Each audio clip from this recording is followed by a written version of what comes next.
दुर्गेश, मैं आप सबका स्वागत करता हूं इस YouTube चैनल पर। मैं आज जीव विज्ञान में एक अहम टॉपिक पर बात करने जा रहा हूं, बायोलॉजी के एक अहम टॉपिक पर जिसका नाम है जेनेटिक्स एंड इवोल्यूशंस।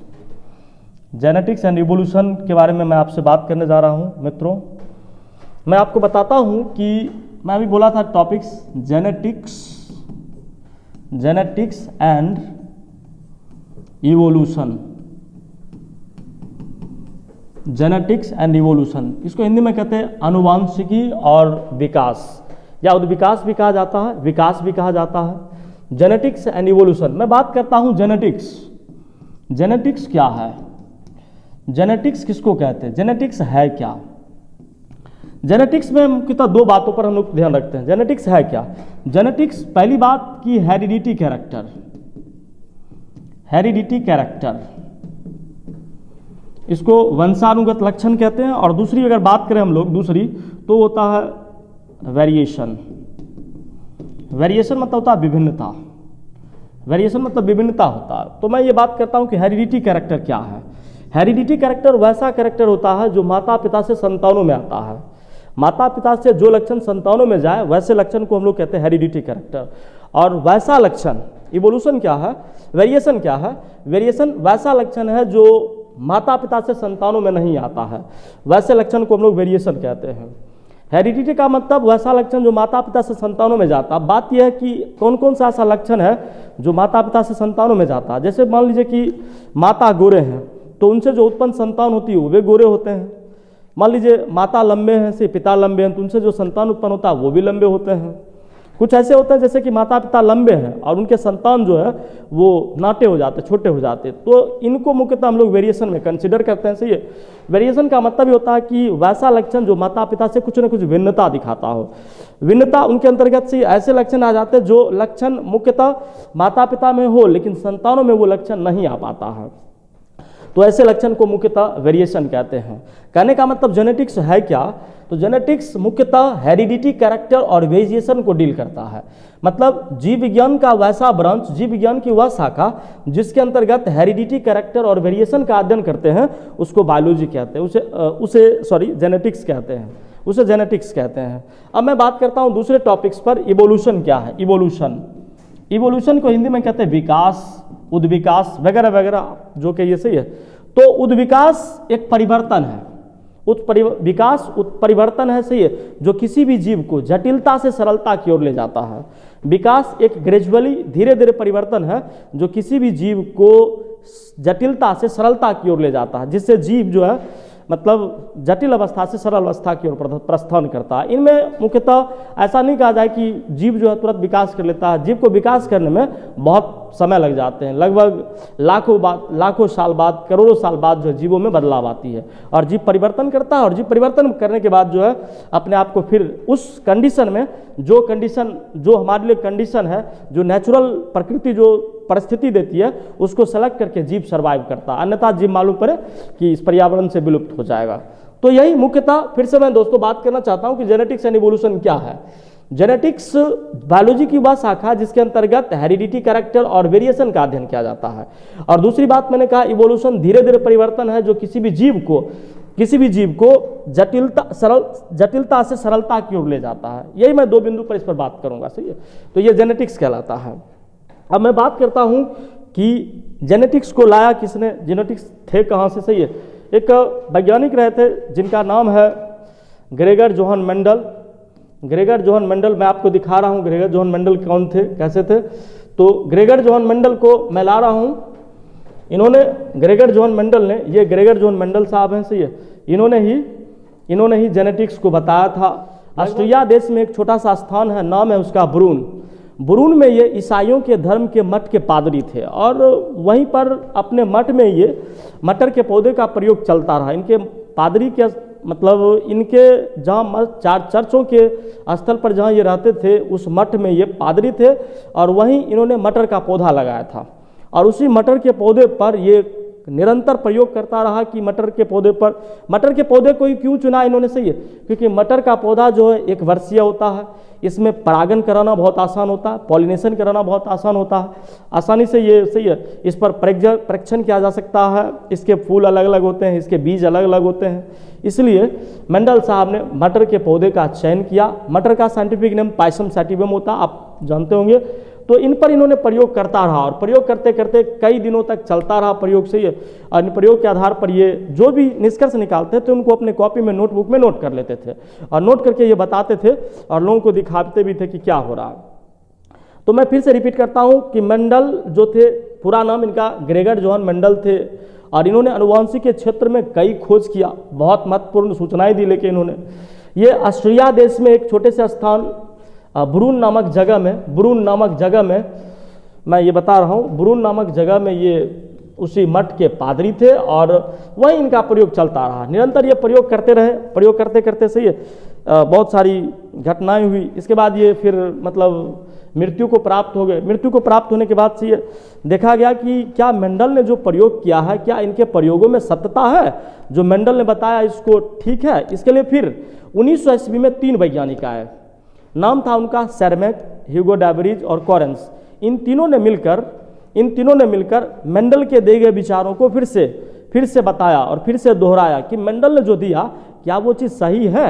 इनके परीक्षणों को फिर से दोहराया गया, बार बार परीक्षण किया, सही है, और परीक्षण को निरंतर पाया और उन्होंने कहा कि हाँ, जो मेंडल ने जो चीज़ दिया वो सही है, सत्यता है।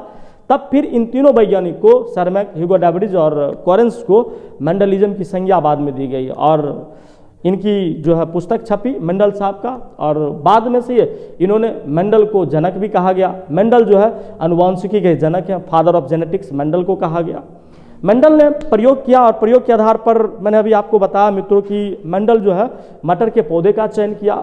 मटर का पौधा एक वर्षीय होता है, पॉलिनेशन कराने में आसानी होती है। इनके प्रयोगों को उन्होंने दोहराता गया, चलता गया, कई नियम का प्रतिपादन किया, जिस नियम के प्रतिपादन में से ये इन्होंने देखा, आगे चलाया। सही है, इसी में एक अगर नियम की बात करें तो हम देखते हैं कि मेंडल ने एक अहम नियम क्रॉस करवाया था, जिसका मतलब मुख्यतः हम लोग कहते हैं मोनोहाइब्रिड क्रॉस, और देखा जाए मोनोहाइब्रिड क्रॉस, और एक और देखा जाए तो डाहाइब्रिड क्रॉस की मैं बात कर रहा हूं, डाहाइब्रिड क्रॉस। इसी को हिंदी में देखा जाए तो एक संकर क्रॉस कहते हैं और दूसरा होता है इसको द्विसंकर क्रॉस कहते हैं। बहुत अहम प्रयोग इन्होंने किया था। मेंडल ने मोनोहाइब्रिड क्रॉस में इन्होंने क्या किया, मोनोहाइब्रिड क्रॉस एक संकर क्रॉस में क्या किया, इन्होंने मटर के पौधे में मुख्यतः 7 लक्षण पाए जाते हैं। और मैं नहीं, ये मेंडल साहब ने कहा था कि इनसे मुख्यतः हम लोग 7 लक्षणों को आइसोलेट कर सकते हैं, पृथक कर सकते हैं। और मेंडल के इन 7 लक्षणों में से किसी एक लक्षण का अगर हम लोग चयन करते हैं, जैसे मान लीजिए पौधे का लंबा होना, पौधे का नाटा होना, पुष्प का कलर मतलब झुर्रीदार बीज होना, संकीर्ण बीज होना, इन सारे लक्षणों को उन्होंने कुल मिलाकर से चयन किया। उनमें से कोई एक लक्षण ले लिया, जैसे मान लीजिए पौधे का लंबा होना, पौधे का नाटा होना, चाहिए उनके लिए इन्होंने जीन कंसीडर किया। मान लीजिए कोई पौधा लंबा है, कोई पौधा मान लीजिए टॉल है, लंबा है, तो इसके लिए इन्होंने एक जीन ले लिया, टीटी रख दिया नाम इसका। सही है, मान लीजिए एक पौधा नाटा है, सही है, डॉर्फ है, डॉर्फ मतलब नाटा होता, सही है, नाटा है तो इन्होंने इसके लिए जीन ले लिया स्मॉल टीटी। अब इन दोनों को क्रॉस करवाया, मान लीजिए इसमें से कोई एक जो है मेल है और एक मान लीजिए कोई फीमेल है, इनका क्रॉस करवाया जाता, सही है।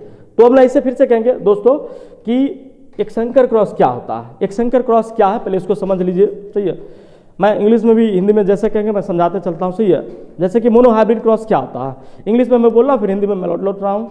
When we are consider their one pairs of contrasting character is called monohybrid cross. I mean, सही है, आई मीन मतलब ये हुआ मेरा कि जब एक जोड़े के लक्षण को हम लेते हैं, जब एक जोड़े के लक्षण को हम लोग कंसीडर करते हैं, तब उसको हम लोग कहते हैं एक संकर क्रॉस। एंड उसी का जस्ट अपोजिट अगर मान लीजिए 2 जोड़े का लक्षण अगर एक साथ लिया जाए, तब उसको हम लोग कहते हैं डाहाइब्रिड क्रॉस। डाहाइब्रिड क्रॉस मुख्यतः डाहाइब्रिड क्रॉस में 2 जोड़े के लक्षण को एक साथ लिया जाता है, एक को मेल और एक को फीमेल किया जाता है, सही, और उसी में जो है क्रॉस करवाया जाता है। मैं लौटता हूं कि जैसे कि मान लीजिए मेंडल ने एक संकर क्रॉस में क्या किया था, एक जोड़े के लक्षण को क्या लिया, जैसे कि मान लीजिए दोस्तों एक प्लांट है, लंबा है, लंबा है तो उसके लिए कैपिटल टी जीन ले लिया इन्होंने। मान लीजिए एक प्लांट नाटा है, उसके लिए इन्होंने स्मॉल टी जीन ले लिया। और ये प्लांट डॉर्फ है, डॉर्फ मतलब नाटा, डॉर्फ मतलब नाटा, और टॉल मतलब लंबा होता है। टॉल मतलब इन दोनों का जीन हमेशा जब भी आप जीन या गुणसूत्र या क्रोमोजोम लेते हैं तो उसमें आपको ध्यान रखना पड़ता है कि हमेशा जोड़ा में ही होता है। क्योंकि जानते हैं कि जैसे कि ह्यूमन है, मानव है, मानव में देखिएगा मेल के लिए XY जीन लिया जाता है और फीमेल के लिए XX जीन लिया जाता है। तो इस प्रकार इस क्रोमोजोम के आधार पर हम ये जान पाते हैं कि X गुणसूत्र क्या है, XY गुणसूत्र के लिए लड़का रिस्पॉन्सिबल है और XX गुणसूत्र के लिए लड़की रिस्पॉन्सिबल है, और उसी के आधार पर लड़का और लड़की डिसीजन लेते हैं हम लोग। उसी तरह प्लांट में भी जो प्लांट लंबा है इसके लिए जो है हम लोग कैपिटल टी जीन ले लेते हैं, और जो प्लांट नाटा रहता है उसके लिए स्मॉल टी जीन ले लेते हैं। अब इन दोनों का गैमिट बनाया जाता है, युग्मक गैमिट बनाते हैं। गैमिट बनाकर हम लोग देखते हैं, जो यहाँ देखते हैं कैपिटल टी और यहाँ कैपिटल टी आता है। अगर इसकी बात करें हम लोग तो स्मॉल टी और इसमें स्मॉल टी आता है। दोनों का जब क्रॉस करवाया जाता है तो यहाँ कैपिटल टी और स्मॉल टी, और फिर यहाँ देखा जाता है तो यहाँ कैपिटल टी और स्मॉल टी बनता है, यहाँ कैपिटल टी और स्मॉल टी होता है, यहाँ कैपिटल टी और स्मॉल टी। अगर देखा जाता है मतलब F1 जनरेशन ये फर्स्ट जनरेशन है। अगर इसकी हम लोग बात करें तो ये प्रथम पीढ़ी में जो संतान प्राप्त होते हैं वो सब के सब टॉल हुआ करते हैं। टॉल मतलब लंबा, टॉल मतलब होता है लंबा। तो लंबा जीन प्राप्त होते हैं, सही है। तो एक प्रथम पीढ़ी से जो मंडल साहब ने एक संकर क्रॉस करवाया, उसमें से जो मटर के पौधे को उन्होंने बोया, उसमें से मुख्यतः जो प्लांट आया वो सब के सब लंबे थे और हाइब्रिड टॉल सब हुए। ये प्रथम क्रॉस था इनका, से मंडल साहब के एक संकर क्रॉस को इन्होंने इसके माध्यम से बताया। अब वही इन्होंने, मैं अभी जिक्र किया था कि डायहाइब्रिड क्रॉस क्या होता है। डायहाइब्रिड क्रॉस में मुख्यतः हम लोग क्या करते हैं, दो जीन को एक साथ लेते हैं। दो जीन को एक साथ लेना मतलब क्या, जैसे कि मान लीजिए कोई प्लांट टॉल है, सही है, और उसके साथ मान लीजिए रेड फ्लावर भी आ रहा, टॉल और रेड फ्लावर है। एक प्लांट है, सही है, मान लीजिए नाटा है, सही है, नाटा है, और उसमें मान लीजिए व्हाइट फ्लावर है। दोस्तों आप देख रहे हैं कि जब हम दो जोड़े के लक्षण को एक साथ लेते हैं, दो जोड़े के लक्षण को जब एक साथ लेते हैं तब उसको हम लोग डायहाइब्रिड क्रॉस करते हैं।